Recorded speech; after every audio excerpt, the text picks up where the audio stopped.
temperature taken 2 or 3 times, and if you stand out in the sun, if you're outside much at all, you will run hot. So that's not unusual. Since we do about 3,000 people a day here, that happens quite often in the summer. So it doesn't mean anything other than you've been out in the heat until you got into the air conditioning. So with that, I just want to start this meeting, Attractions and Tourism, and what we're here to do is really have you give us input with regard to what kind of measures that you think are important or not important. Give us feedback. We think that we are probably, a fairly short period of time away from reopening certain things, and when we do, we want to make sure we do it in the most appropriate manner and with what we call the best public health guidance from a science perspective. And so that's really why we're here. And what I would like to do is turn it over to Diane as kind of the staff person, and with the help of the rest of the staff, will guide this subcommittee or this sub-task force in your deliberations.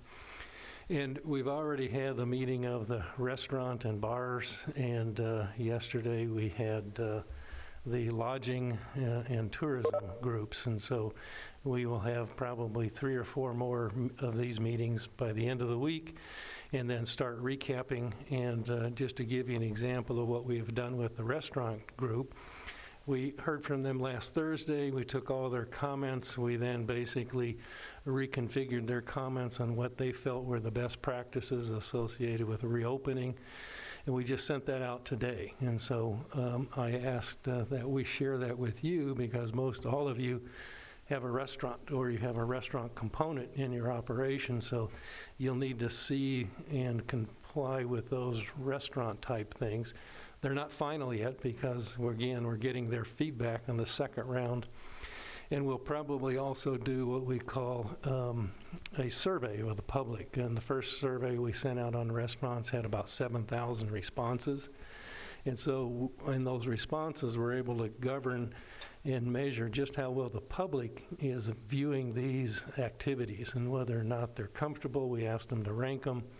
This time in the second round of the restaurant conditions, we're going to ask them to give us their top 10. And so we'll find out just exactly what the public thinks that certain specific measures are with regard to importance. And we may be doing the same thing with measures that you're going to be talking about today. So with that, Diane, you might want to tell us who's all here and who's on the phone.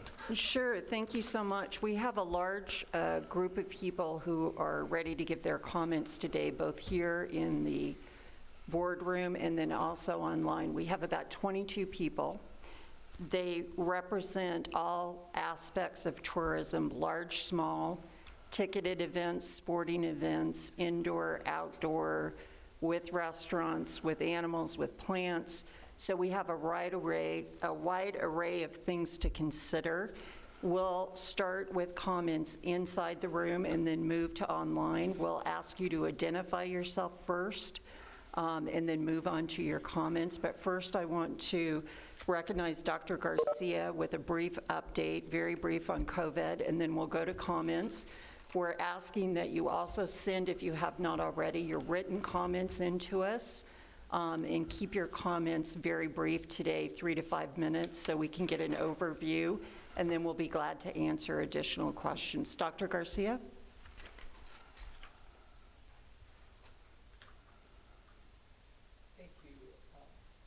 Thank you, Diane. Thank you, Mr. Huckleberry. And I'm pleased to be able to share with you, if I can figure out how to share my screen, Steve, where we are in terms of our response. Came up. Never mind. So just to sort of refresh you on where we're at today. Currently, there are 9,305 cases of COVID-19 across the state and 395 deaths. For Pima County in particular, we are talking about 1,379 cases and 105 deaths. Pima County has been, unfortunately, disproportionately represented in terms of the mortality for a couple of reasons, because our population demographic skews a little bit older than Maricopa County, but also because our long-term care facilities were hit early and are still kind of in recovery mode. And so that's part of the reason why we have the 105 deaths. One of the things that's really important in terms of thinking about what a post-COVID-19 world looks like, and certainly what a post-COVID-19 Pima County looks like, has to do with the availability of testing. And I'm sad to say that overall for the state in general, and certainly for Pima County, I don't think we're doing that well. The state ranks either last or second to last in terms of the number of COVID-19 tests per capita. Certainly, and that's about 88,260. For Pima County, that number is a modest 10,463. What that means is that 1% of the population in Pima County has been tested. And we know it's not a broad representation of Pima County that's been tested. We know that the people who have been tested have been either very ill and in the hospital, and that's the reason why they were tested, or are healthcare workers, first responders who have come into contact with someone who is COVID-19 positive, or they are folks who are themselves healthcare workers and first responders who are symptomatic. So this by no means, this 10,463 number does not broadly represent the community of Pima County. It represents kind of our two age extremes, the oldest age group and the younger age group of healthcare workers and first responders. The other piece that I would share with you, which I think is really important, is that we are, and that I think it is worth sharing with this group, is that I believe in many respects that we are starting to see a much better, thank you, Dusty. We're starting to see a much different picture. So this graphic representation is all the number of cases that have occurred in Pima County, across the state. And what you can see is that things appear to be leveling off. In Pima County in particular, I think we're also seeing that same trend, that we had a very acute incline of cases, and now for the last 2 to 3 weeks, we may be starting to see the plateau, or I call it the crest, the top of the wave. And we may be beginning to see the other side of at least this first wave of the pandemic. I'll share with you two hesitations that I have. Number one is, please understand that part of the reason that we've been able to achieve this kind of, I wouldn't call flattening of the curve, but a much more positive trajectory has been because social distancing has been very successful in this county in particular and across the state in general. Certainly a lot more successful than anybody expected it to be. Certainly and so I think that can we expect this curve to continue to go down or flatten? Only if certain social distancing provisions continue to be in place. And that's part of the reason of why we talked with the restaurant group as well as with the hospitality hotel pool group about what are the kinds of things that might be doable, might be operationally feasible to continue to maintain some degree of social distancing in order to continue to see these kinds of improvements. And I think that that's part of the context I want to share with you today. The very last thing that I will share with you is that this is the curve of deaths across the state of Arizona, and you can't see the deaths, the 109 deaths or so in Pima County separately from this, but essentially we're seeing the same thing. Deaths tend to lag the number of cases by about 2 weeks. And so, although I believe that we've crested in terms of the number of cases, you'll see our maximal number of deaths occurring in the next week or 2 weeks. So with that, I will turn it back to Ms. Frisch and Mr. Huckleberry. Thank you very much, Dr. Garcia. If you have specific questions, again, if you'll add those in your comments, we'll get input or feedback to you from the Health Department and Dr. Garcia. Let's get started. We have a lot of special components here. We want to hear all your comments. If we can start out with Reed Park Zoo, we have the CEO here, Nancy.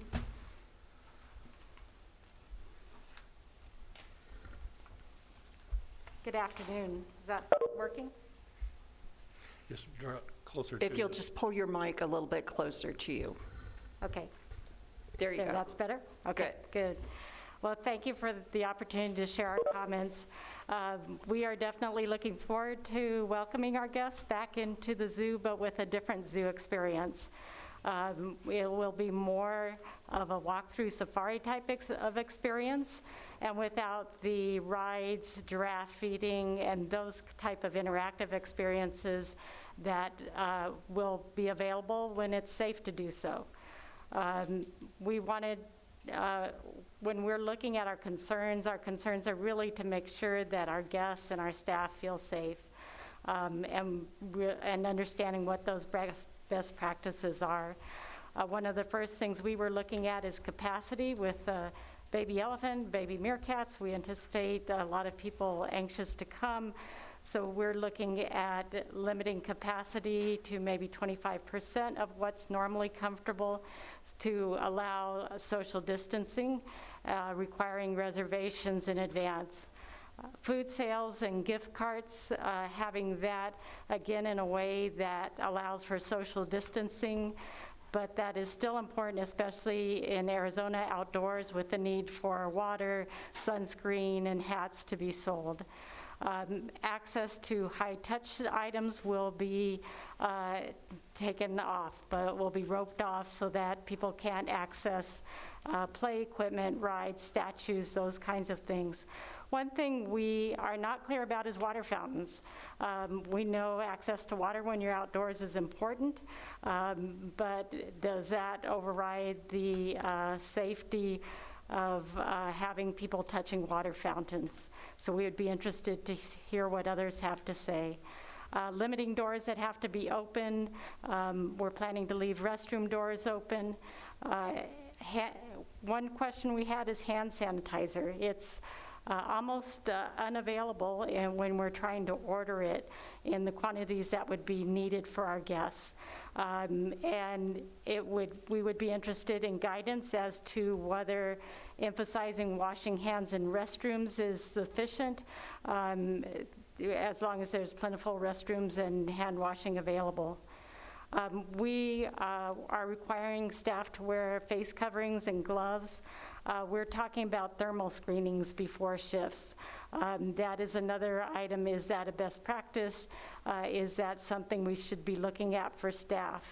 We would also, we're planning to suggest that guests wear face coverings, and not sure if that should be a requirement or not. I know that has caused issues in other areas of the country. We're planning to clean our high-touch items continuously throughout the day, such as door handles and so forth. Thorough cleanings midday for restrooms, guardrails, et cetera, as well as at the end of the day. And just to verify if that is sufficient to make our guests feel safe. Our volunteers are, a lot of them are in a vulnerable age population, so we're planning to not bring them back at the initial phase, but closer when it's a little safer. We're looking at the process of when it's the right time to bring back classroom programs, and certainly not at this time. We're guessing that's when schools reopen, but would be interested in guidance for that as well. We're making signs and getting signs printed because those take time, and would be interested to see, and I know there are some things on the county's website, what type of signage is recommended to make sure we're giving our guests the best guidance for that. So those are the comments that I had as we've begun our review at what would be needed for reopening. And again, I thank you for the opportunity to discuss those and look forward for the guidance that can help us do this in a safe manner. Great, thank you, Nancy. Next up, let's go right to the next seat, Bob Hoffman, President, Tucson Roadrunners. Thank you so much for including us and inviting us to participate in such an important thing that we need to look at to make our patrons feel safe for all of our different various activities, various venues. You know, from the Roadrunners side of things, we've been modeling various scenarios really that stem in a couple of different areas, mainly in that capacity issue and what would be safe and how many fans could partake in a sporting event and be able to move around the arena, be able to feel comfortable sitting in their seats.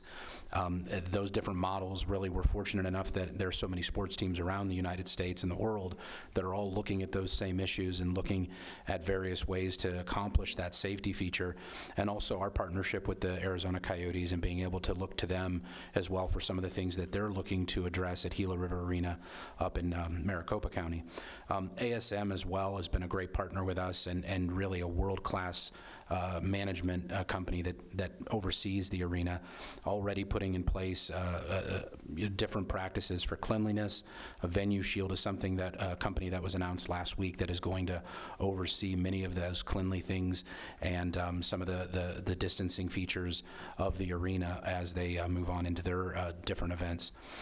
You know, we've tried to be innovative as well in looking ahead to some of the things we can do to limit that contact. And, you know, whether that's from a ticketless side of things is one area we're looking at, to where fans won't have to worry about handing off the paper tickets, having to print tickets. That's one area that a lot of teams around the country have taken that jump in already prior to this, and now it seems like this is good timing for the Roadrunners to look into following suit with that ticketless activity. Cashless is another option that a lot of venues are looking at. In the National Hockey League, all but one team is committed to going cashless for next season, which will limit that as well and also make it a lot easier from the contact standpoint to stay from a distancing and stay away from some of those workers and keeping the workers safe as well as the patrons and fans. That cashless component can be done in various ways. There are apps, there's technology that allows you to order your food in advance, to have it ready at the counter so that there isn't that standard transaction as we look into the new normal as to what we're used to doing when we go to a carnival, to an event, to a sporting event. It won't be the same, I don't believe, in moving forward as far as standing in lines and working your way to the counter to be able to purchase your food. I think that this is going to be the wave of the future, whether it's ordering it via an app or online through a waiter, through a wait service, that then through a cashless delivery method so that you're able to pay online through that app. Merchandise is another area that we're looking at different various technologies that will allow fans to see all the selections, be able to order what their merchandise would be if they wanted to get a t-shirt or a hat for that night's game, and then really go with the same process that's being used across the country as far as that drive-up delivery service, to where fans that can order that, they put in their seats where they're at the game, and they'll have that merchandise delivered right to them at their seats, limiting the time they would stand in a group at that merchandise area, limiting that engagement and interaction as well with the workers for that merchandise company. So trying to find those different things that we can do to keep it as contactless as possible, because the main thing obviously is you know, fans, you know, they need to be safe, and we have to certainly you know, work to you know, curtail the spread and to try to get them to feel as you know, safe as possible in coming out to our different venues and our different events. So I think that taking those steps is obviously something that's extremely necessary, and I know Kate with the TCC will talk a little more about some of those features that they're looking at, from you know, ingress, egress, ticket box office, things like that, that'll certainly help with the flow of things. But thank you very much for having us, and we're looking forward to hearing everyone's thoughts. Thank you, Bob. Next up, if we can have Priscilla Storm with Old Tucson.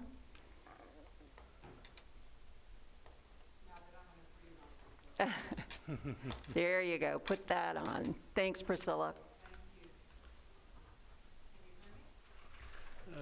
Push the button. Green mic. There you go. Okay, I thought the green light was on.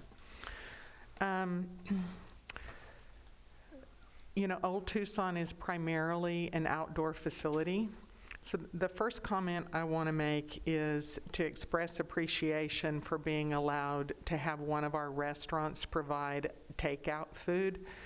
We're in, a rural part of the county, but it's been more successful than we anticipated when we did our initial pro forma on, we just wanted to make enough to break even and keep our name out there during closure, and it is, we've ended up having to add more staff to keep up with the demand there. So want to express our appreciation to Pima County for allowing that to happen. We have about 30 acres, 1 million square feet that is used in the park. So it's very easy for us to maintain social distancing. We've been working through several scenarios of limited reopening.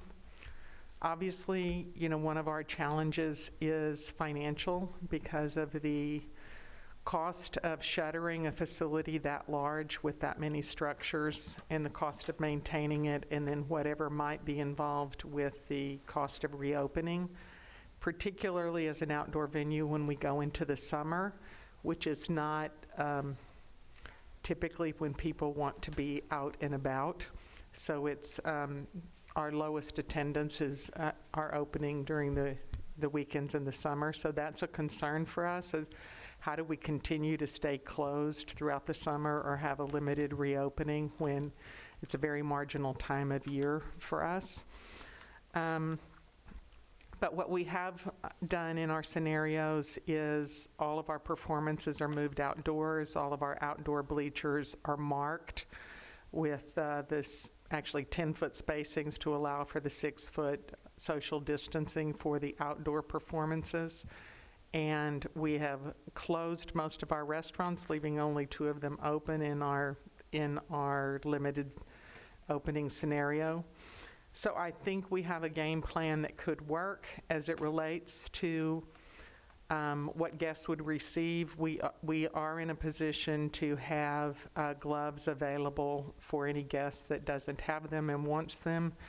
We're going to give out a bandana as a face covering, which is appropriate for Old Tucson and thematic, as well as water bottles.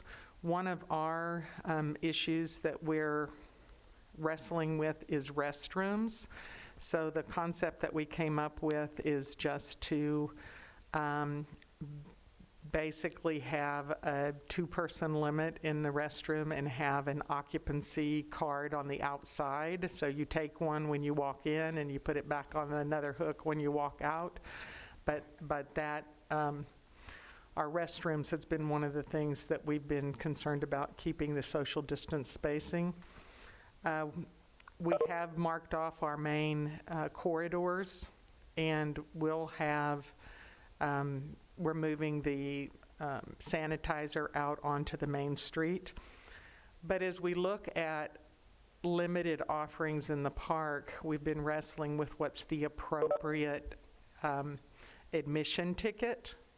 If you're offering less and you also want an incentive for people so that you know that there's a safe environment, but you can also break even and make money when you reopen. So we could use some help with that and how to figure that out.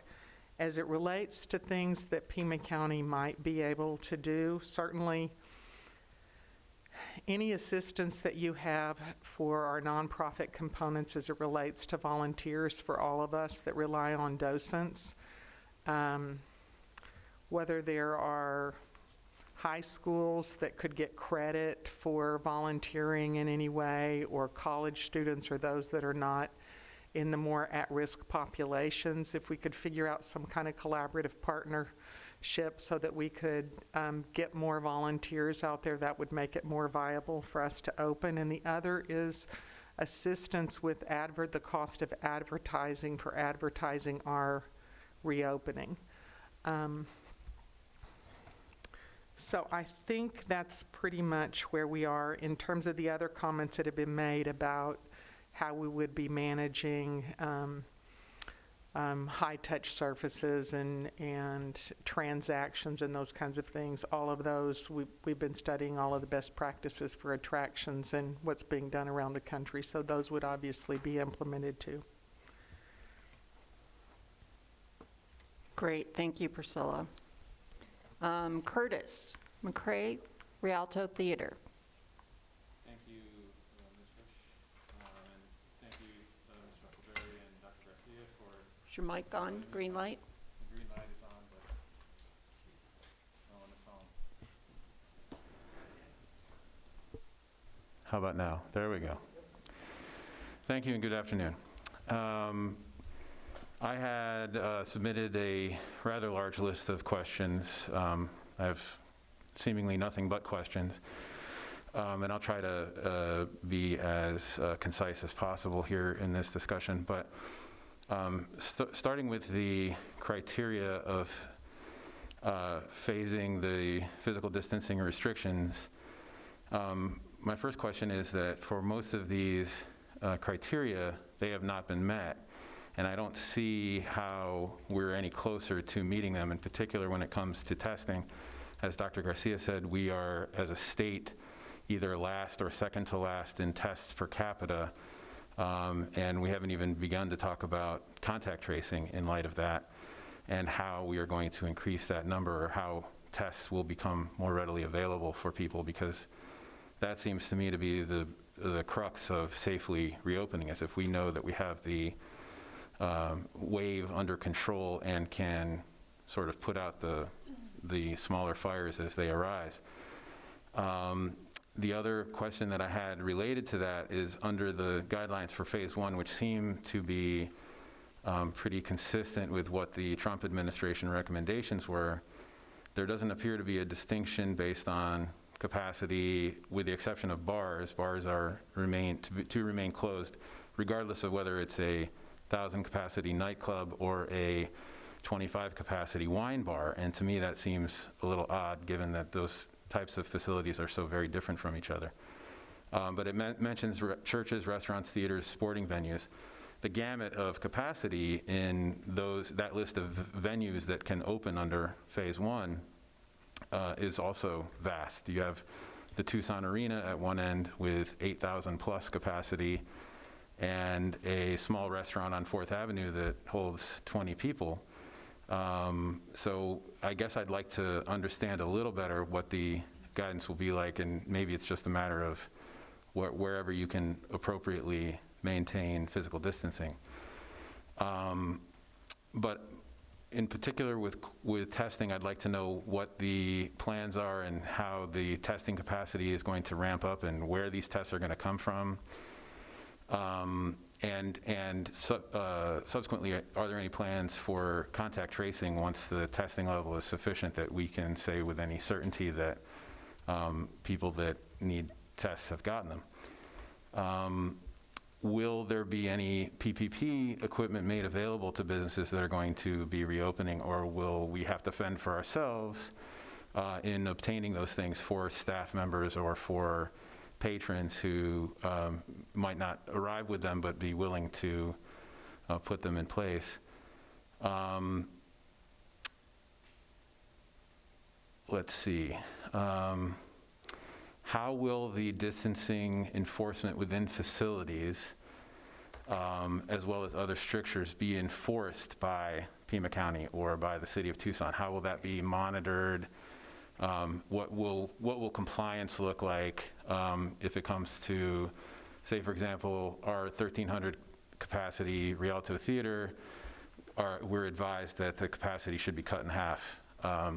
What will be the compliance mechanism or the enforcement mechanism for that? And/or cleanliness guidelines, PPE guidelines, those kinds of things. Will there be a helpline or a similar guidance resource set up so that business operators can seek advice or have questions answered on an ongoing basis? I know from when we first met in City Hall, Dr. Garcia has, at the county's website, there's a resource page, but I'm wondering if there's going to be anything a little more substantial than that for people that have specific questions. And then in particular, I'm wondering what criteria will be used and how often will local authorities assess whether or not the reopening is successful or not successful, and how will we know if we are trending back towards, because there's, as mentioned, a lot of lag time, especially between the number of cases and deaths. But given that, it can take up to 2 weeks for symptoms to manifest, and we reopen, and then there's a slow trajectory, but at some point, we need to be looking at whether or not there's a large increase in cases that have been set off for this. So what is that trigger point? What are the thoughts about that? And then finally, when it comes to dealing with internal human resource issues, I know on our staff we have people that live with vulnerable people at home. Our office situation is fairly close quarters, and we don't have a lot of space to expand into to spread people out more. And telework only goes so far when you're an event venue. So what do we say to people who say, I'm not going to die for my job, and so I'm not coming in, I'm not taking a chance, or I'm not going to expose my elderly relative or my immune deficient partner to COVID-19 because I don't feel safe enough in my work environment. And, at some point we're going to have to confront what to do about people that take that stance. And I anticipate, at least in our case, at least 2 or 3 of those people already.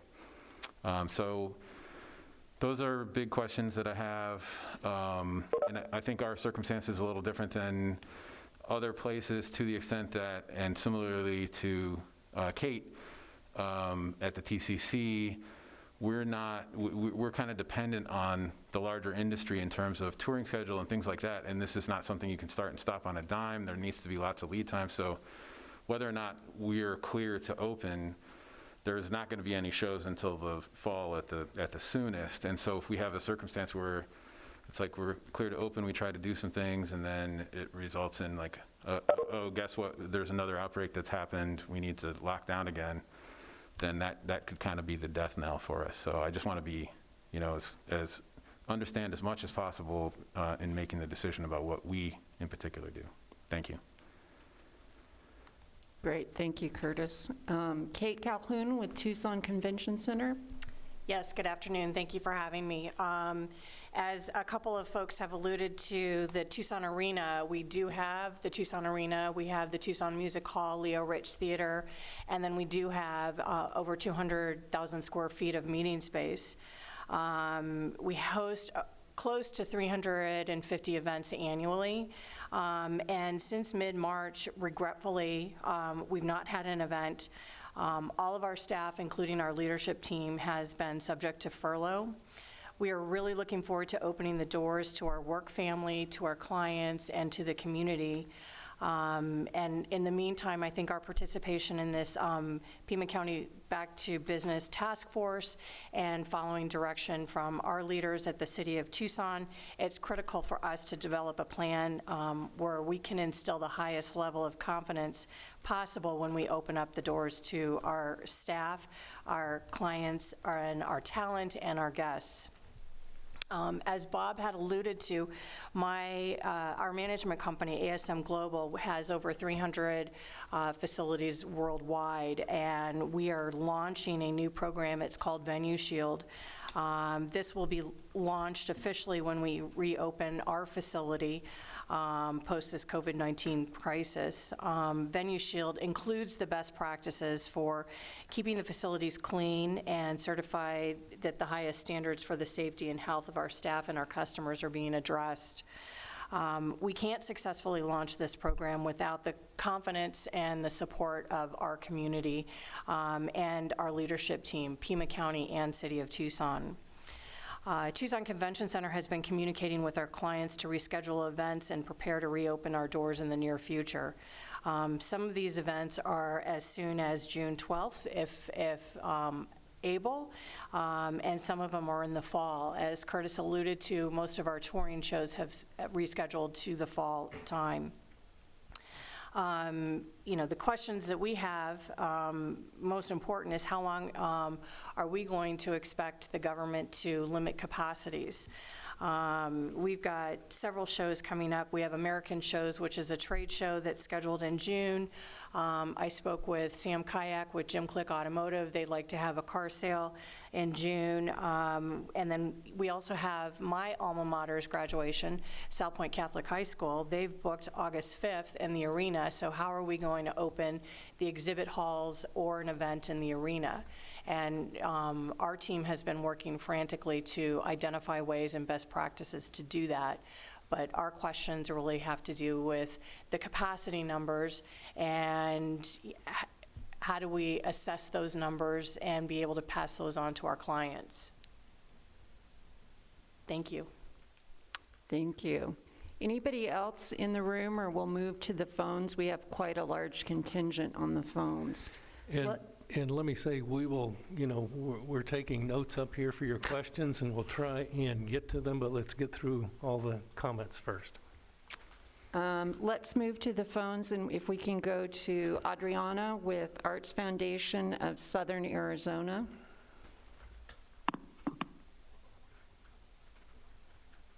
Hello?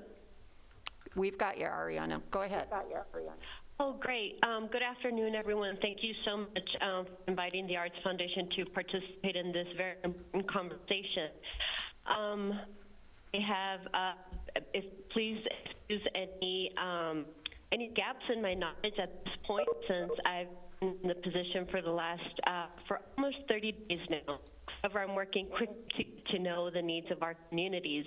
But what I have been hearing from the ground is that artists and arts organizations have been doing a lot of programming online and have been able to keep some folks, artists, hired while processing some of the programs virtually. However, we have taken a big hit, and a lot of it is due to the fact that all of the facilities are closed at this time, and there's limited access to being able to reach audiences virtually.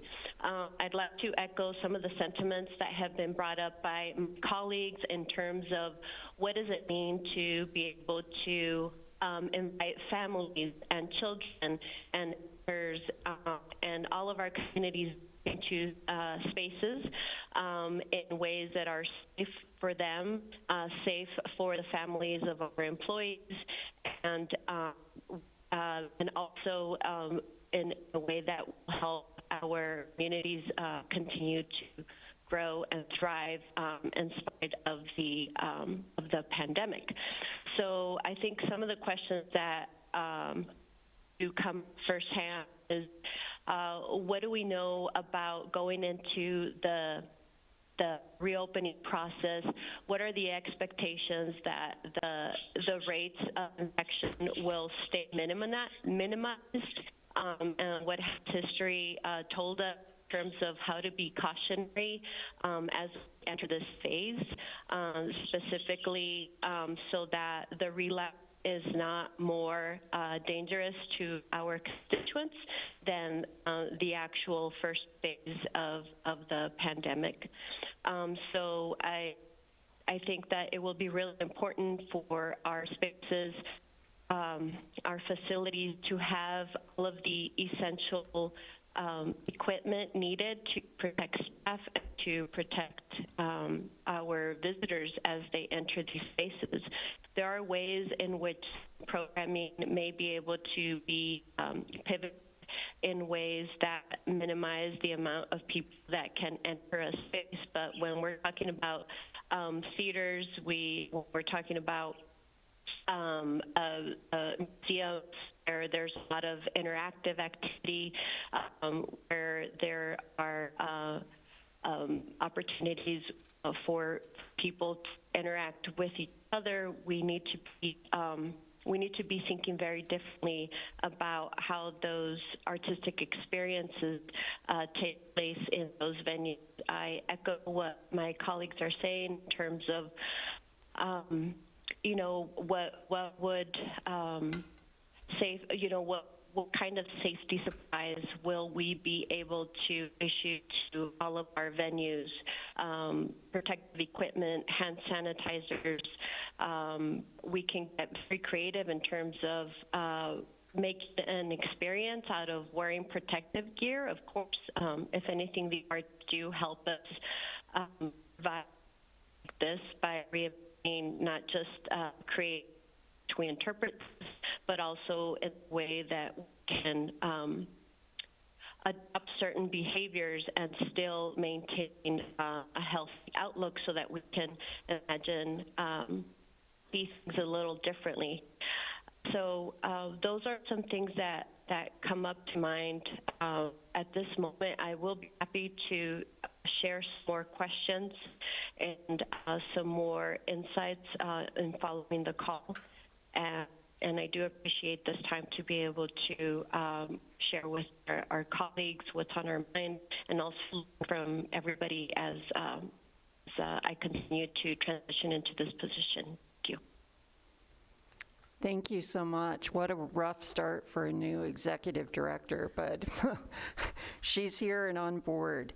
Let's go to Amanda Powers, president of FC Tucson, is on the phone. Hello, good afternoon. And just raise your hand if my call breaks up or you have a hard time hearing me.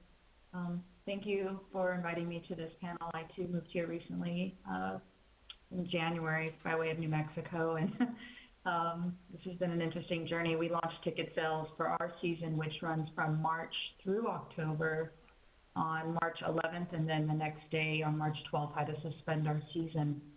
Since that time, I've been a member of the COVID task force that the United Soccer League has set up and works directly with the United Soccer Federation's task force, which works with the Major League Soccer, NWSL, which is the Women's Major League Soccer, and then, of course, USL, which has 3 different divisions of professional soccer. What the focus of our conversations has really been on led us to 3 potential scenarios, since we technically were in a preseason stage at this point. Scenario A would be a return to play, and we do play at Keno Stadium, Keno North. We train there, we clubhouse there, and we've had to move all operations virtual and furloughed approximately 10 of our staff. And we did receive some PPP funds as well, so we're also managing that. But what we're looking at is 3 potential scenarios. A return to play scenario where you would begin no earlier than July, and then the latest begin in August. Part of this task force has 14 teams from across North America, including 1 team in Toronto. And given that even the team in Toronto has travel restrictions in place until the end of June, that presents a myriad of challenges in how we organize the rescheduling process. So when we started to look at those numbers and really the conversation was really shifted around minimums, and then started to look at what we could practice if we were in fact in a phase 3 in July or August. We're looking at max capacities at Keno of 23%. So the financials really don't work there.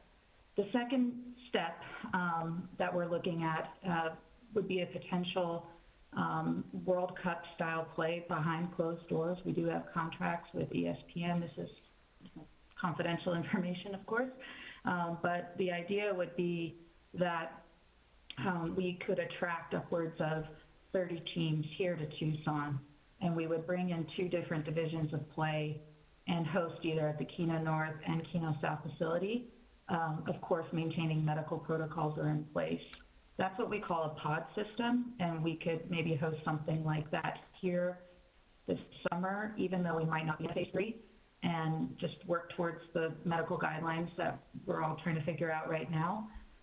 But of course, that could be a huge boon for the local economy, of course, and we're evaluating that at the league level. I've submitted a proposal to the league to consider Tucson as a location for that. The third option is to winterize business and go ahead and shut down and look towards the 2021 season. We have approximately 20 players, 7 of which are internationals, and have many moving parts there, given that they're all part of a players association. So we still have to pay for all their housing and costs and have already reclassified them as non-athletes at this point in time. So myriad of issues to consider there, but our primary focus has been on really a lot of what Curtis's points have been from Rialto. Almost every single point that he brought up I had on my list. And the Major League Soccer, the U.S. Soccer Federation, which, by the way, oversees much of what the youth soccer community is going to have to implement when it comes to contact sports, is working on some relationships with Abbott laboratories. And we have been developing our own internal database of FDA-approved tests to see what, if anything, can be done to sort of increase our purchasing power if we were to go in at a league level. Now, granted, I understand the prioritization of these tests, and so obviously with the optics and the PR implications there, and giving pro athletes tests over others, we are very sensitive to that. But I am somewhat concerned in that I understand that we all want to get back to business, but I do view this very much as a public health issue, and I do have concerns about an outbreak if we release too soon. And also the financial burden that this is going to place on every business, whether you're a bar or restaurant, the certifications, the PPE testing, and of course all the requirements that are going to be put on. So I think the only other question that I might add or present is if the county has considered any sort of cost-benefit analysis on what some various scenarios would be if you continue to keep a shutdown order in place. We know that social distancing is working so that we can get that curve even beyond flattened, but mitigate it much more. And what that might look like versus reopening too soon and modeling that with what a potential outbreak scenario might be. The second piece, I guess, of a sort of a cost-benefit analysis, really as it relates to the county and us business owners and leaders, would be, do we understand really what these average sort of tests are going to cost, the logistics of what's involved with that, and the burden that is going to attach to already diminished margins on revenues, and given that purchasing power is lessened in the market, given the economic fallout of this, as well as people's just wanting to stay inside. So, you know, I can appreciate wanting to get back to business, but I do have some larger concerns of the unknown variables, which is costs and access to testing and really what that's going to look like. And I will say that we do have an app. Appreciate Bob Hoffman's comments. You know, we certainly have an app that's in beta version now that we can also utilize and leverage to promote updates on contact tracing or any sort of PSAs that the county, we could leverage that with our following, and certainly go to a cashless, you know, e-ticket format. But I think, you know, Curtis's comments were right on par with what our greatest concerns are at this moment. Thank you. Thank you, Amanda. Bonnie, was Fox Theater?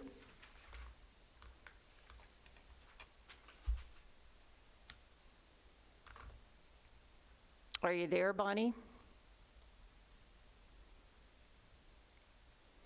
Okay, let's move on and we'll try to come back to her. How about Craig with Arizona Sonoran Desert Museum? Yes, I'm here. Can you hear me? Yes. Okay, great. I'll just start off so that I'm not redundant with others, that our approach has been very similar to what Nancy described for Reed Park Zoo, as well as Priscilla with Old Tucson, since we have similarities with outdoor facilities.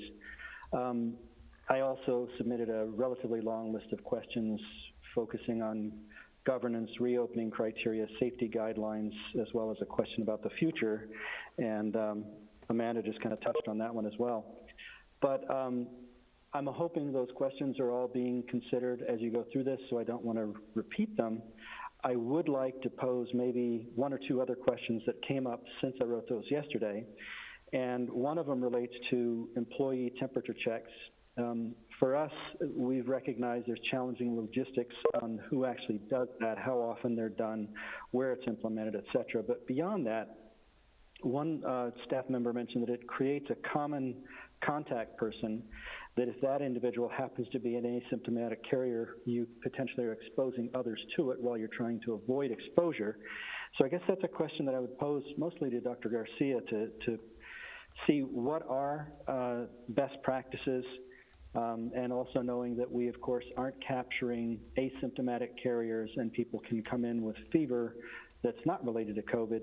And as Mr. Huckleberry mentioned at the outset of this meeting, how people can show up and they're overheated from just the trip there.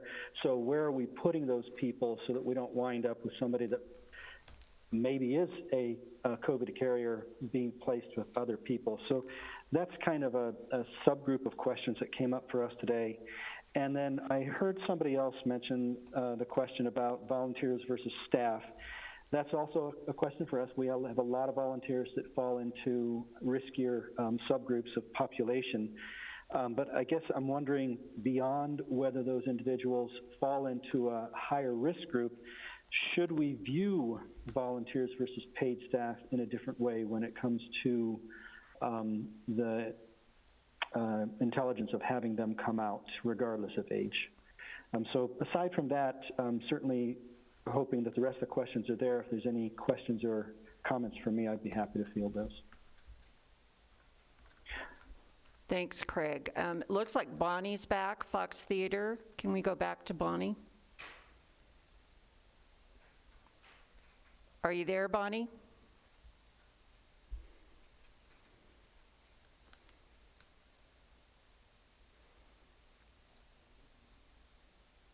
Okay, I see her hand raised, but we're not getting anything. So we'll move on to Michelle Conklin, Tucson Botanical Gardens.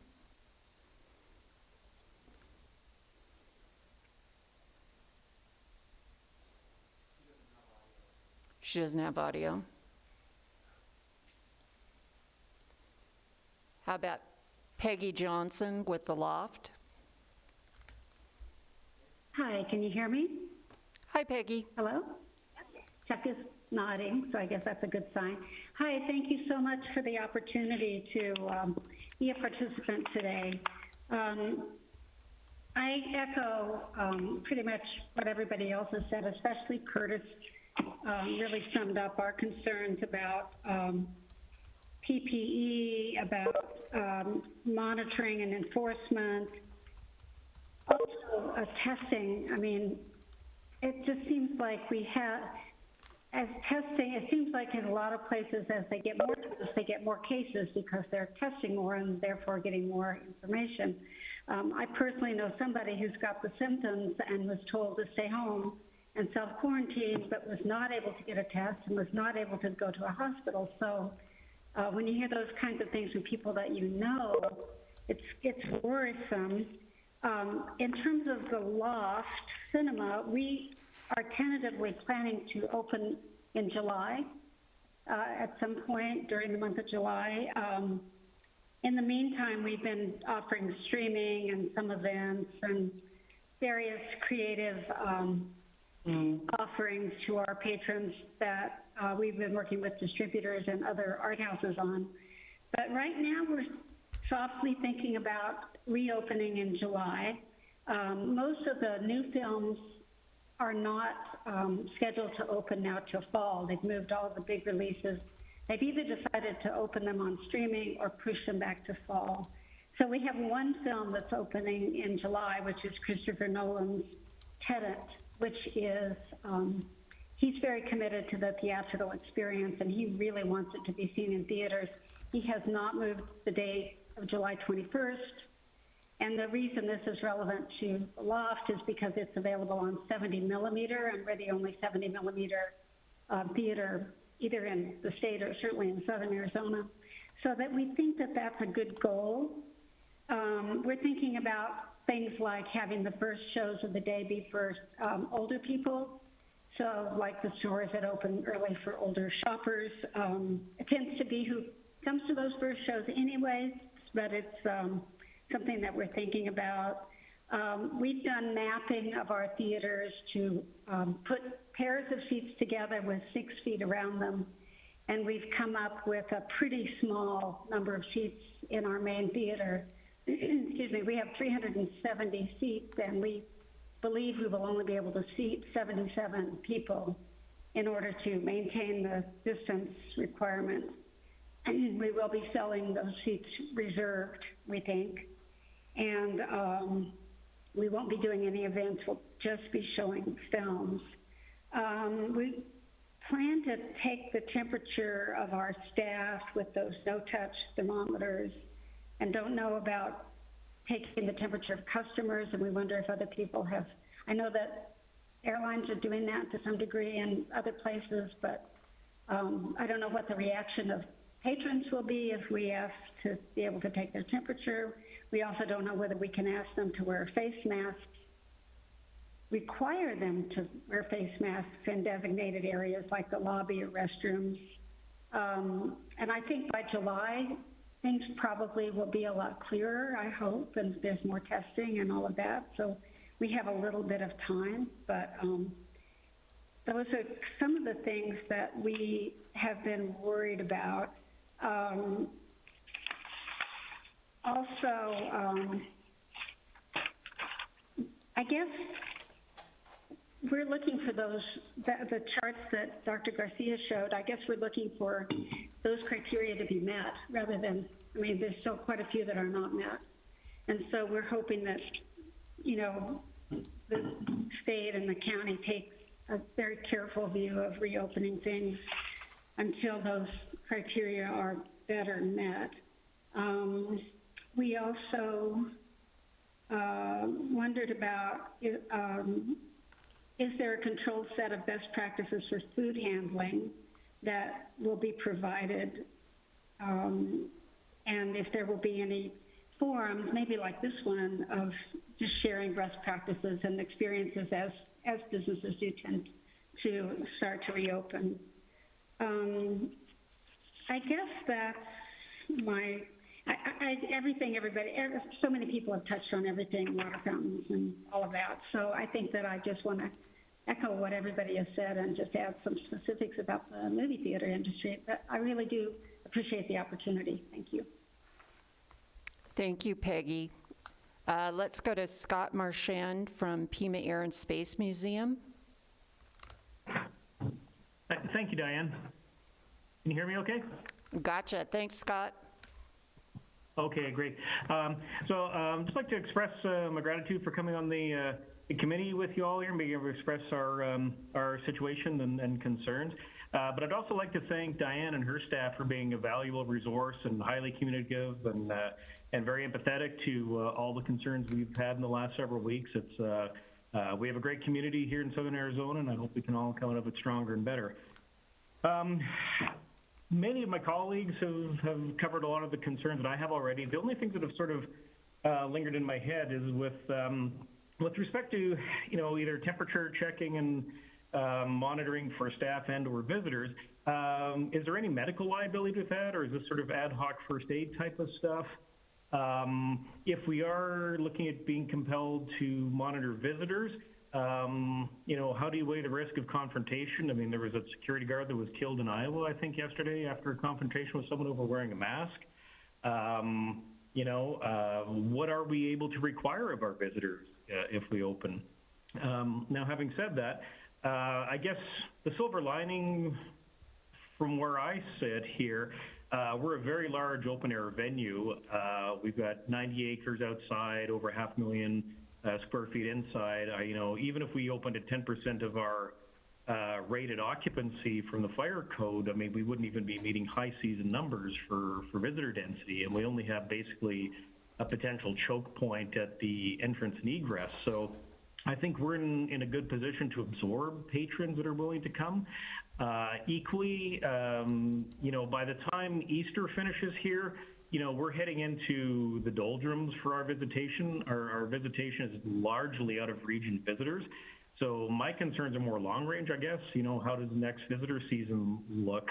And what sort of long-term changes are going to need to be implemented we've sort of taken the internal decision at this point with the downtime with our maintenance team to address some things like where we don't have them, upgrade all of our public washroom facilities to touchless or automated water faucets or flush mechanisms. We're looking at getting pedals put on doors where practical, so people can toggle them with doors without having to touch them with their hands. I do share the concerns about maintaining water fountains available to the public. Whether or not we should just remove them altogether and just dispense that as a visitor amenity. Access to PPE heading forward. That's been a concern. Most of our suppliers are unable to, first, we haven't needed any, but if we look at ramping up, I don't know, even if we were to require masks like you all are wearing, we've had a tough time ascertaining sources of supply. So if there were county resources, even in terms of vendors or supply, or if there's a way we could access that through your procurement process would be significant to us. We have closed off and do not plan to reopen any of our touching or interactive type of exhibits.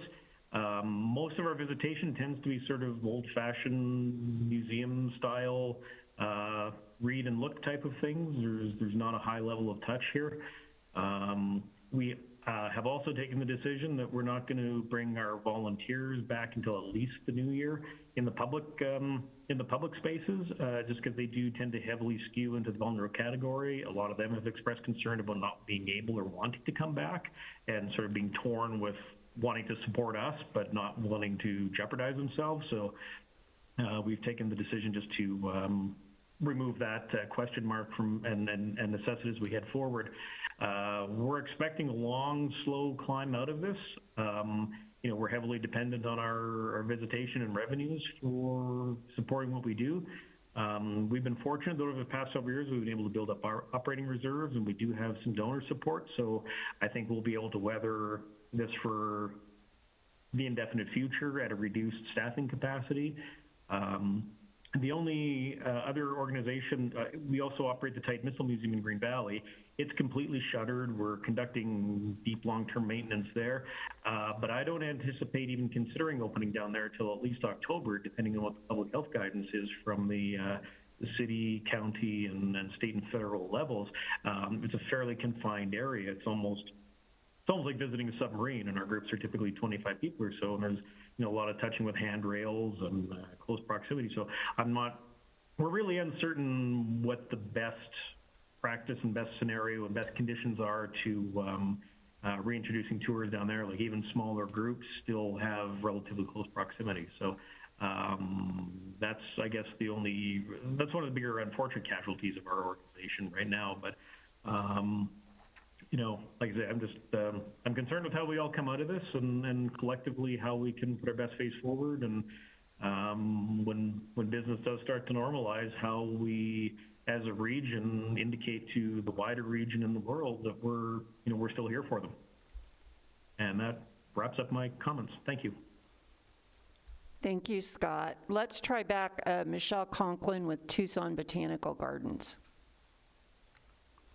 Yes, hello, can you hear me? Gotcha this time, thank you. Oh, okay. Did you say you could hear? Okay, thank you. Well, thank you very much for being invited.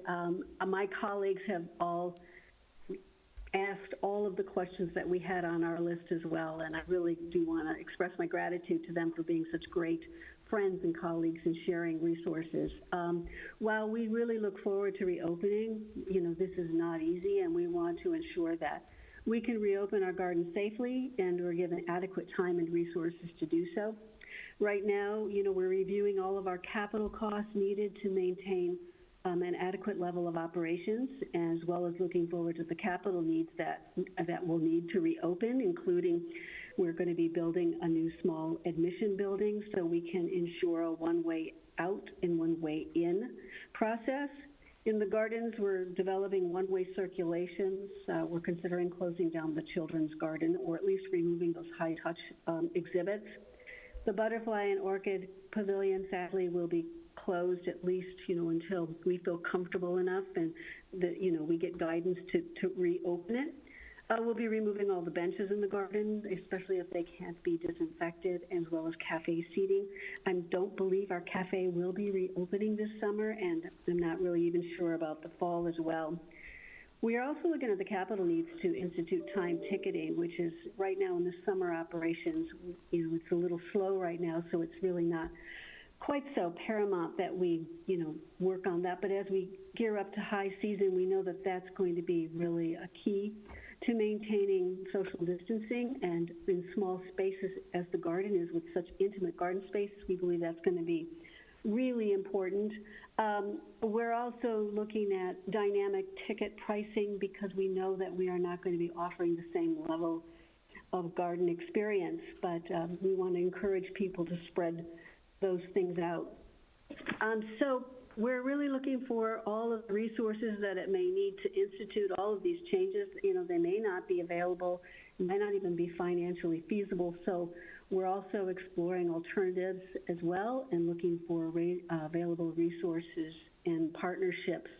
As I said, most of the questions were asked, but in regards to the requirement, whether wearing masks and taking temperatures for visitors is a requirement or a recommendation, some guidance on that would be so helpful.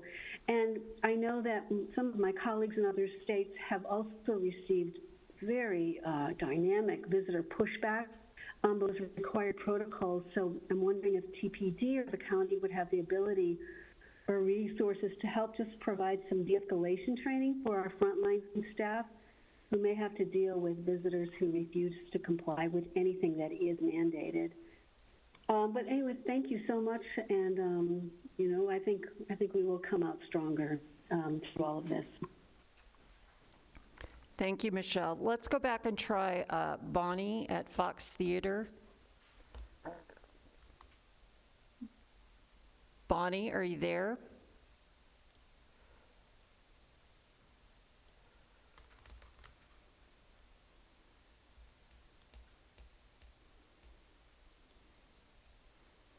Okay, we'll keep trying on that. A little audio problem. Let's move on. Oh, Bonnie? Yes. Yep. Can you hear me? We can hear you. Okay, great. Go ahead. Hi. Thanks for your patience with difficulties. Here's an example of one of the challenges we're all managing at this moment in time, right?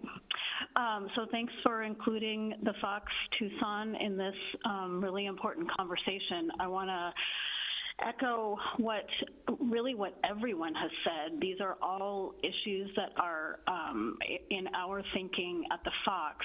I'm particularly concerned about how we might manage the what Michelle was just referring to as this potential pushback on compliance at such time that we may reopen or we will reopen, what all of that might mean and what support we could see from the county or the state to assist with that. It's difficult to imagine in an environment where this pandemic has been politicized to such a great degree, how organizations like ours will be, on the front line enforcing policies and protocols sometimes with volunteers or with low-wage staff, perhaps, who are suddenly in the position of potentially needing to take people's temperatures and ask them to, maybe not come inside if they have a temperature. So those kinds of challenges are really of concern to me around, especially with the varying levels of the varying types of expectations that different patrons that we serve may have about how we move forward. So that's of interest to me. One thing that hasn't been mentioned is, that was initially in my thinking, is what, if any, type of protection might the county or the state provide for event-based organizations in particular from exposure to legal liability related to potential outbreaks? we have failed to see strong support from our insurance providers in this moment. I think there's also real potential for lawsuits should cases be somehow imagined to have occurred at our venues or documented to have occurred at our venues when we're being potentially asked to open without assurances that of some type of protection. So I think that's important. I think that I'm also, the other big thing that we're dealing with, similar to others, is this distinction in scale and scope of operations that Curtis was referring to around the size of different venues and how different restrictions or recommendations impact that. We also are struggling a great deal with the different scenarios that we've been forecasting for limited potential limited capacity seating. When you do start to map things out in our venue, we end up, when we put 6 feet in between people, we end up suddenly with 19% of our overall capacity. And that is immediately financially not viable for our organization to continue to hold events. So with the kinds of costs that the work that we bring to our stage comes with, it's just simply not an economic model that will succeed. Our margins are already too slim. So those are really serious concerns, and how do we ensure ultimately as a community that these vital assets and anchor organizations, which really have been driving, new life in our downtown, are able to make it through what may well need to be a period of shutdown that's extended all the way into 2021, if not longer. So I'll stop there, and thanks for your patience with my audio problems. No problem, Bonnie. Thank you. Let's go to Trina with Desert Diamond Casino.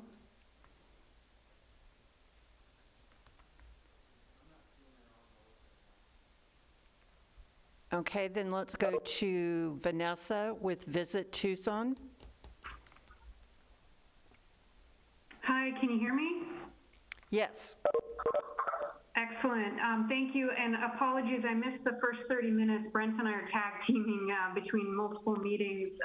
It sounds like a lot of our questions have been brought up, but two that I'll perhaps reiterate or bring up for the first time regarding the question of what can attractions require in terms of requiring temperature checks or face masks. A follow-up to that would be who is responsible for enforcing that? Is it the attraction itself? Is it law enforcement? And that enforcement would apply to visitors as well as staff.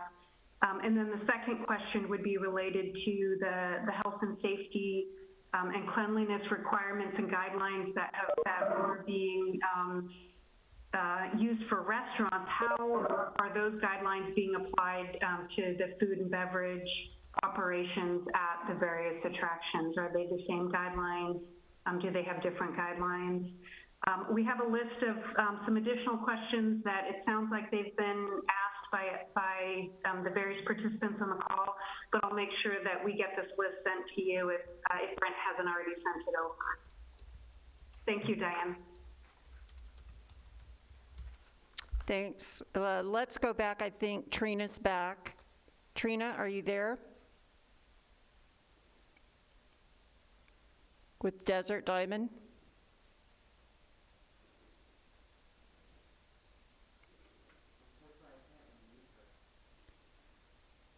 Okay, we'll come back to you, Trina. Let's go to Hillary with Tucson Children's Museum.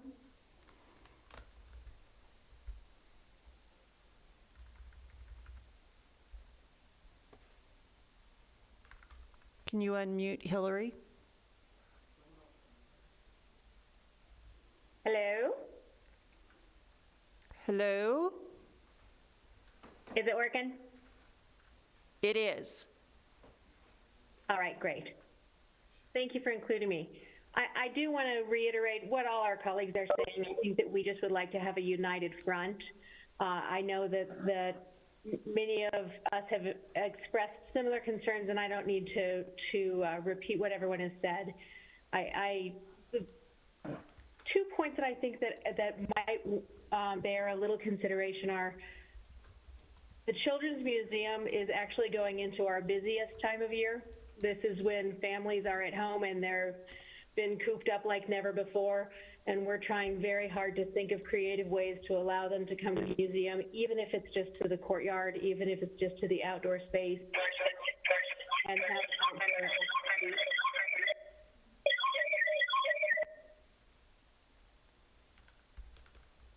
Let's try that again.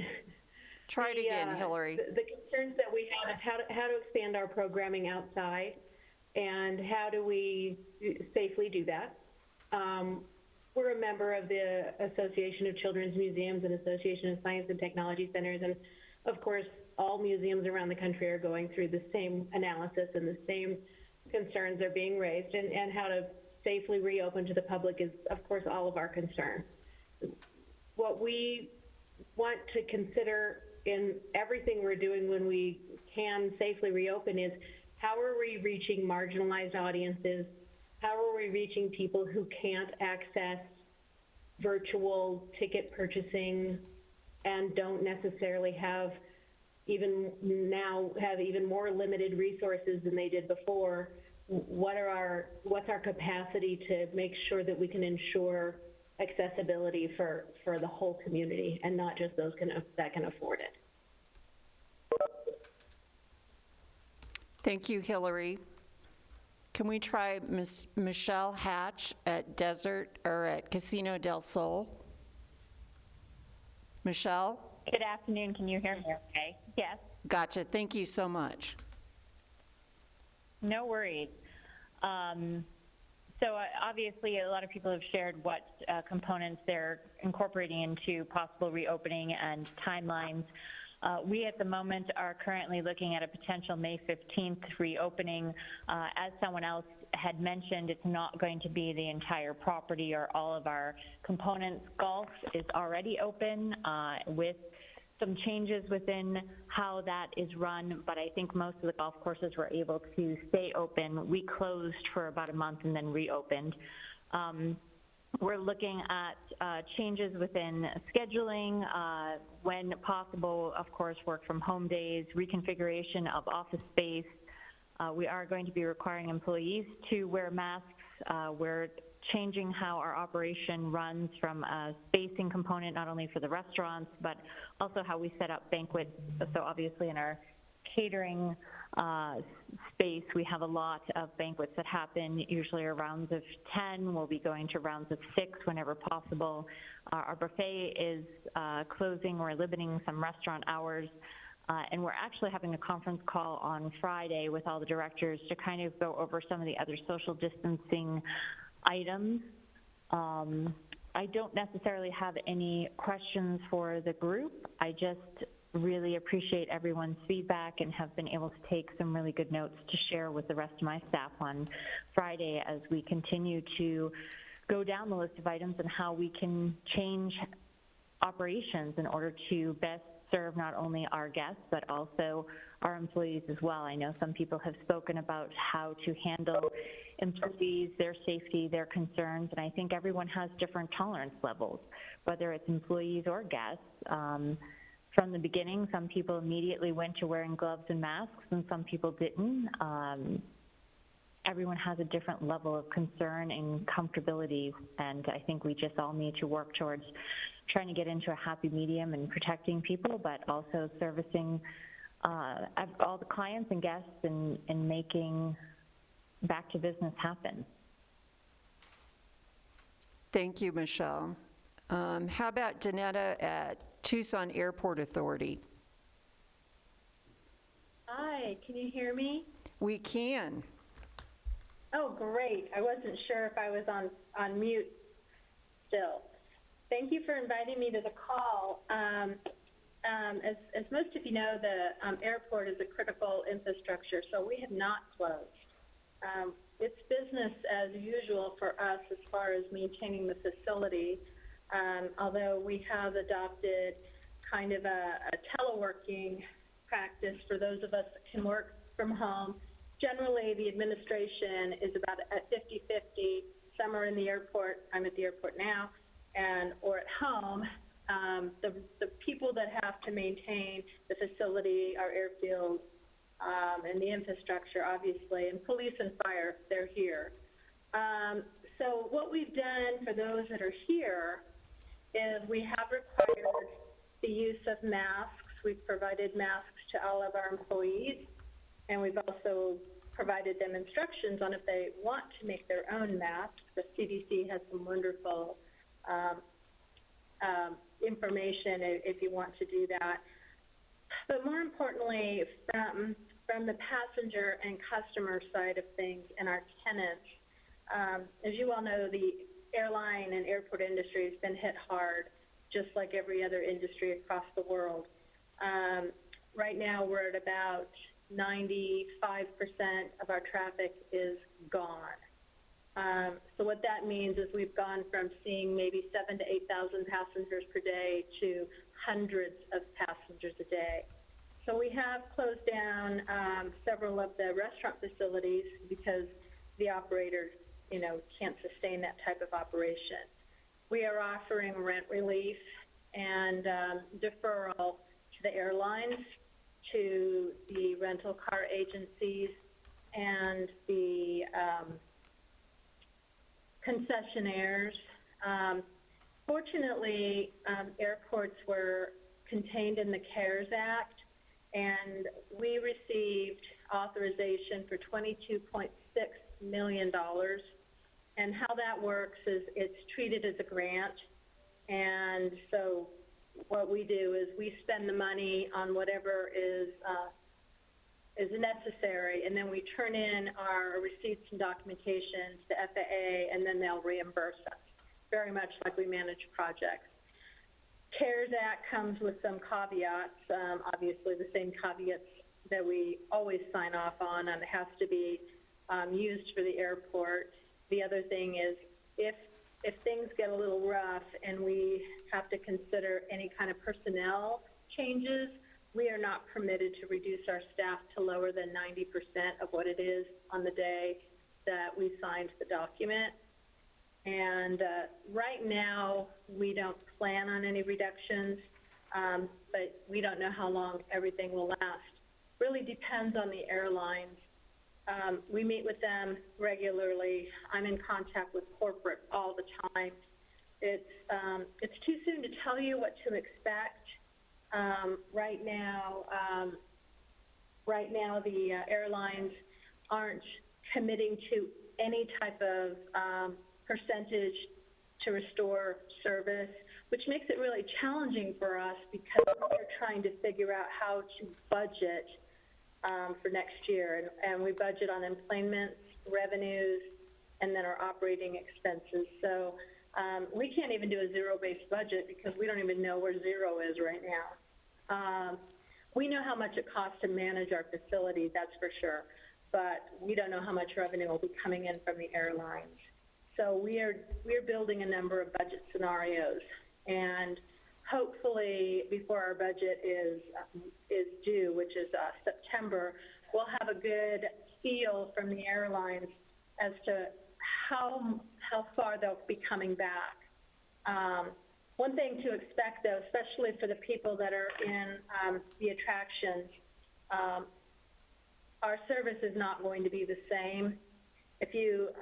Half of the fleet's been grounded, and they're furloughing pilots. So it's going to come back differently than what we saw a month ago. We've been told by the airlines that our city pairs are going to be very different. The nonstop service that we enjoyed, the nonstop service that we fought to enhance might be different. Some cities that were previously served may not be served.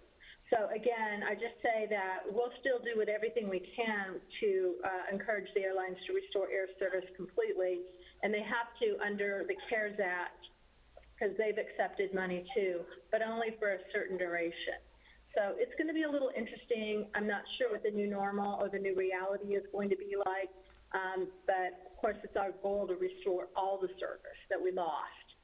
As for the passengers and the users of the airport, what we're going to be doing, like many of you, is we've already upgraded our sanitary cleaning. We've upgraded some of our equipment, hospital-grade cleaning. There's a company out there that we use that has airport seating, trash cans, and other things like that. They've developed some really interesting airport-related types of things like sneeze guards for ticket counters. So we're buying all the sneeze guards for the concessions, the airlines, the rental car agencies, any of the points where there is interaction between a passenger and another person. We're gonna be doing that. We want to have a uniform, consistent look. We don't want a hodgepodge in the airport. We'll have lots of signage about, you know, the hygiene, social distancing. For the checkpoints and any area where there are lines, ticket counter, checkpoints, restaurants, gate hold rooms, we're going to have these little round decals made, and it's basically a social distancing, kind of like what you see on the floors at Walmart or at Home Depot, only there'll be nice little branded signs that'll just say, you know, exercise social distancing or something along those lines to remind people to stay apart. We are also going to put those on our seating, or we might remove some seats. Just depends how that works. But we're going to do our best to encourage social distancing. We'll probably have video messaging, PA messaging. We'll encourage people to wear masks. And like others, I'm not certain if the city or the county, if there's an ordinance passed where certain things are required in the airport, we'll certainly need to know about that, because that then will turn into an enforcement action for us, or if it's a state thing. So, of course, we'll comply with any of the laws, and we'll probably wind up purchasing masks as well for those who may show up to the airport who don't have one. They won't be the commercial grade like you've got on now, like surgeons or hospital, but just something to cover a cough or a sneeze. Now, you've probably also heard the airlines are going to be mandating passengers wear masks on board the aircraft. And we're trying to figure out how that looks as well. Are they going to give them out to the passengers as they're boarding the aircraft, or what their process is? I think that's still evolving, but you've probably read that passengers will be required to wear them. Most of all the major airlines have already come out and said that. Boy, I've really said a lot. I'm sure I missed something important, but suffice it to say that I think we're on board with all of the initiatives that you all have been talking about, and then some. Great, thank you so much. We have a couple other callers on the webinar that aren't identified, but caller number 5, if you're still there, did they drop off? We'll open your mic if you could identify yourself and tell us who you're with. This is Trina. Hi, Trina, there you are. I'm so sorry about the early technical difficulties.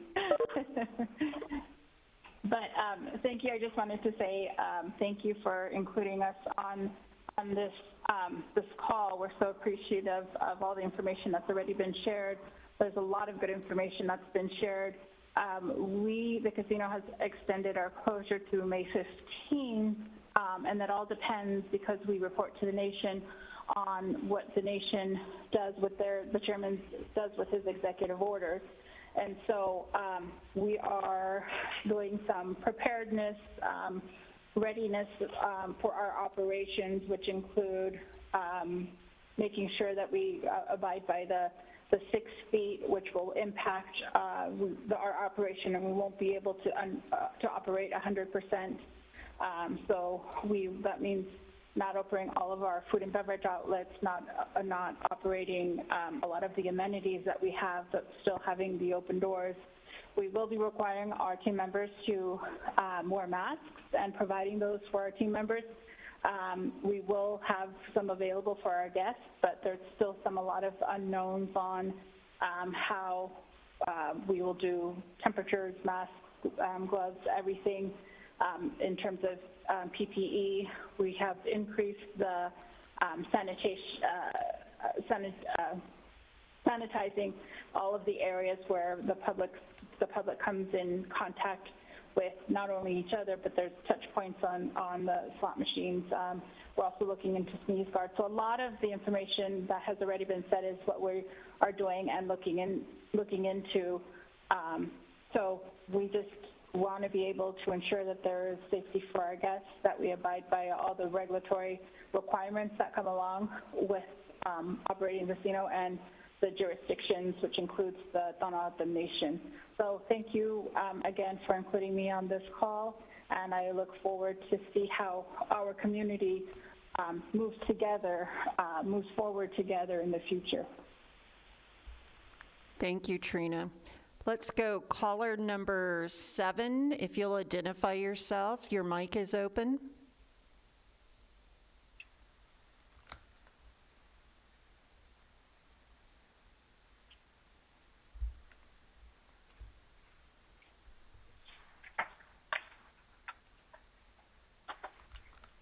Are you there? Okay, let's move back to Visit Tucson, to Film Tucson. Peter?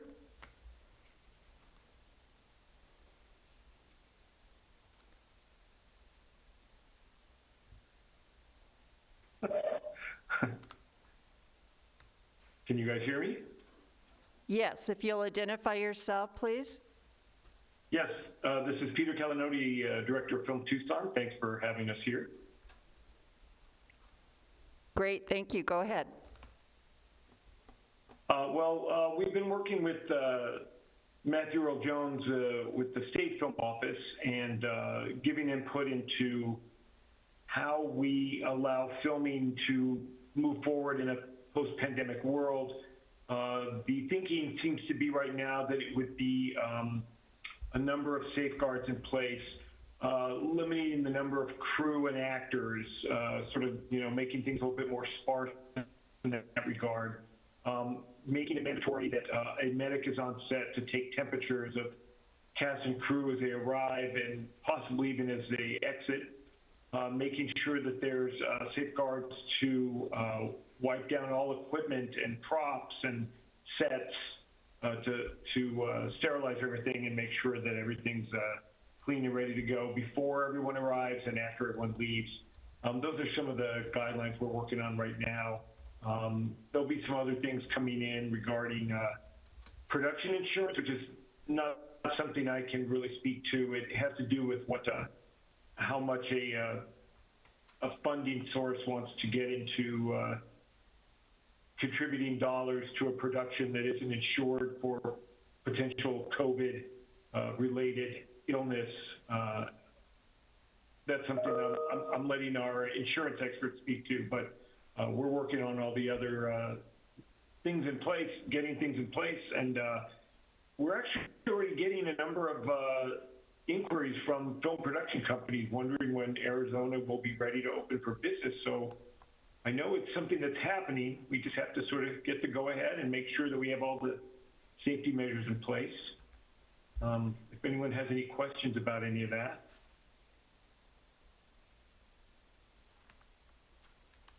Thank you, Peter. Sure. We'll give one more shot to caller number 7. If you see that, we can open your mic. I don't know who's on the other line.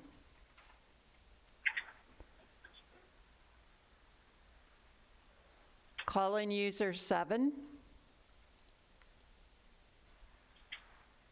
Okay, we'll move along. Dr. Garcia, did you want to do a few final comments on some of the questions? And Mr. Huckleberry, too. I think a couple of points is we heard, we've all taken a lot of notes up here, so feel free to actually memorialize those in a communication email to us, and we will basically circulate them again to everyone.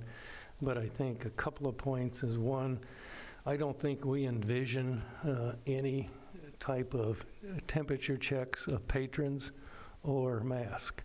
So we don't want to put you in the position of being the regulatory cop dealing with your patrons who come into your facility. So that's number one. Number two is, my guess is water fountains are pretty much out.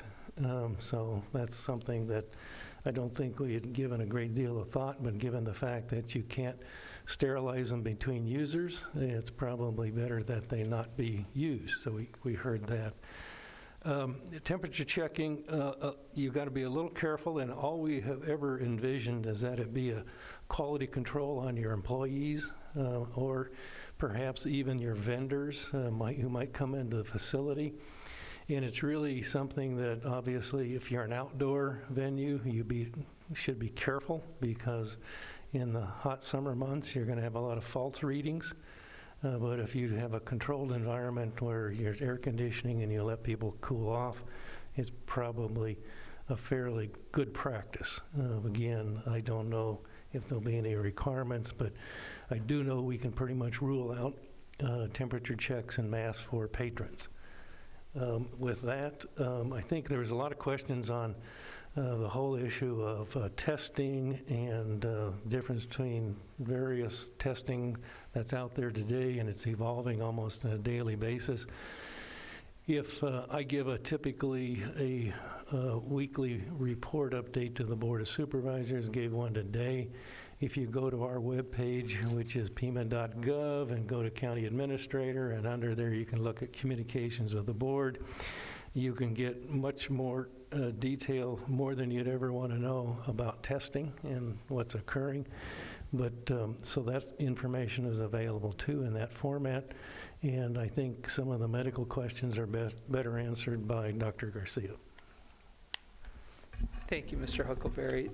Lots of really terrific feedback, and we thank you for your patience and for sharing with us some of these ideas.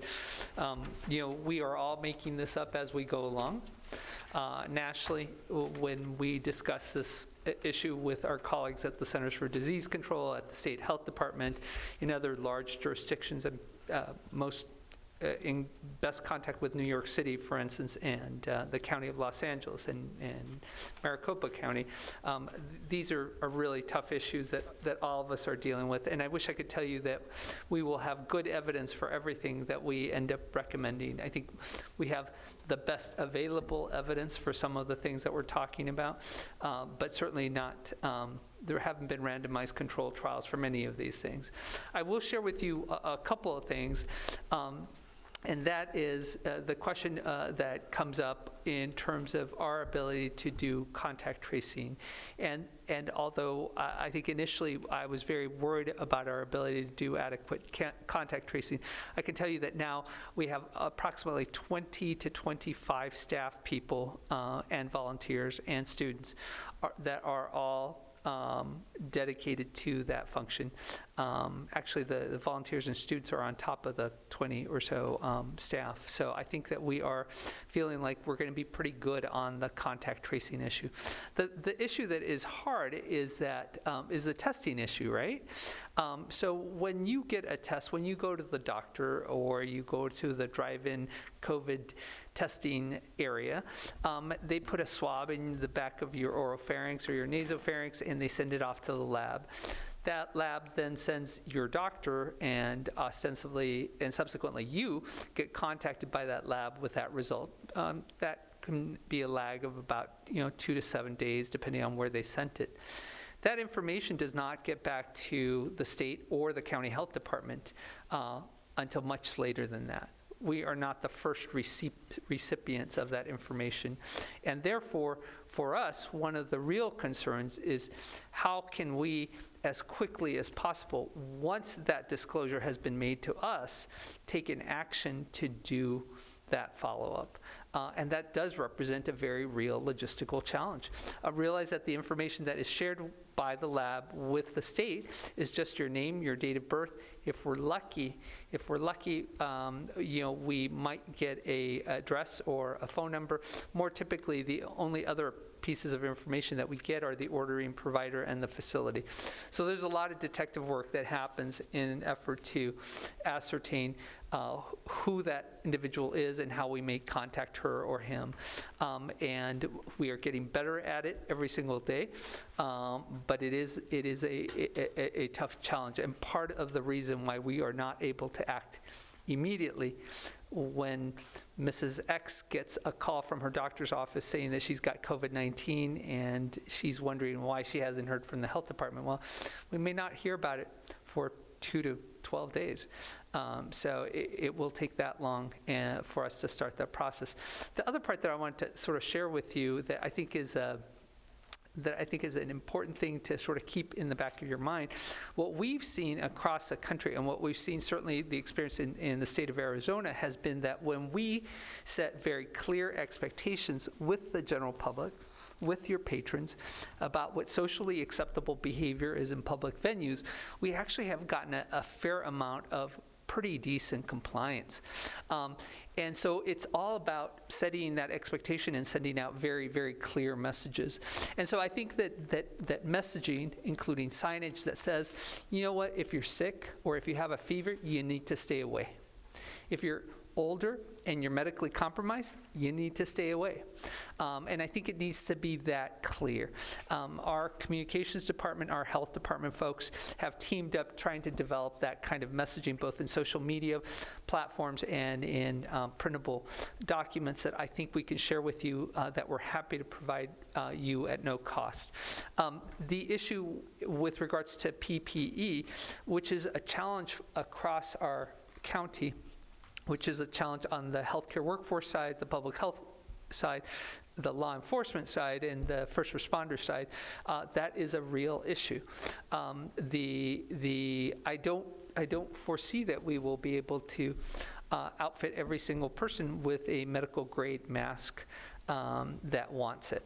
But what I do foresee is the ability to work with you to help develop processes to get your own staff trained up to be able to feel comfortable using either homemade cloth, non-medical masks, especially those staff that have lots of contact with the general public. That is a best practice that needs to sort of be part of the cultural expectation we set for our employees and for ourselves, along with staying at home if you're sick, if you have a fever, and not touching your face or eyes.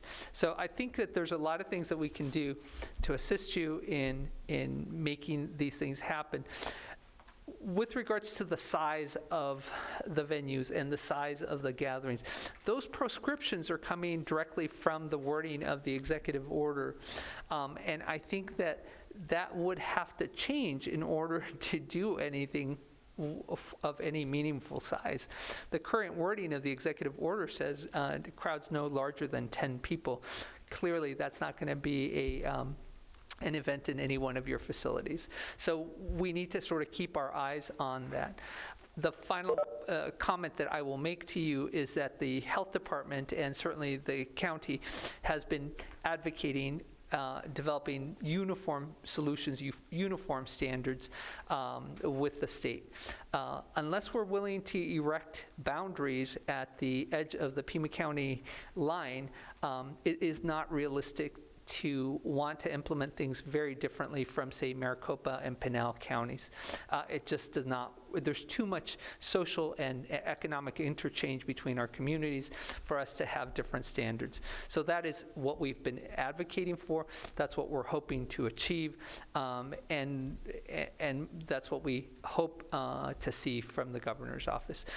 Those are my remarks, Diane. Mr. Huckleberry, I don't know if there's any other questions.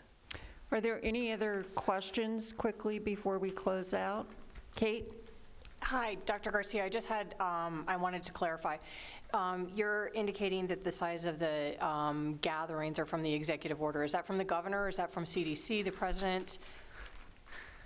So you'll find it, Ms. Calhoun, you'll find it actually in both the White House recommendations as well as specifically articulated in the governor's executive order. So they've matched very, very closely. We follow this, as you might imagine, extremely with a fine-tooth comb.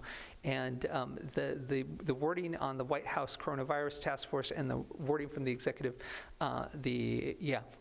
order are very, very similar. So that's where that guidance is coming from. And if you look at the White House document, it foresees that, if I recall correctly, it is in phase 2 where you start having larger gatherings, but they're still not big gatherings. Phase 2, if I recall correctly, was 50 people. Again, not how you're going to fill the Fox Theater or any other venue. It's not going to be a graduation. So that's what I can share with you and what we know now, and we continue to follow this very closely. And as we understand these issues better, both nationally and statewide, we will communicate them with you, because ultimately you're the ones that need to operationalize. And I think if you could share your venue shield documents with us, that would be great. I'll be happy to send that over to you. Yeah. Thank you so much. I know this is such a stressful period for both staff and managers, volunteers, but tourism is so important to Southern Arizona and to Pima County. We are committed to figuring this out and doing it the right way to protect the health of the public and your staff, but also move forward so we don't go back and forth and back and forth. So thank you very much. If you'll send us in your comments, if you haven't already, we'll post and distribute all of those and share the best information, get back to you with some questions that were raised today. Thank you.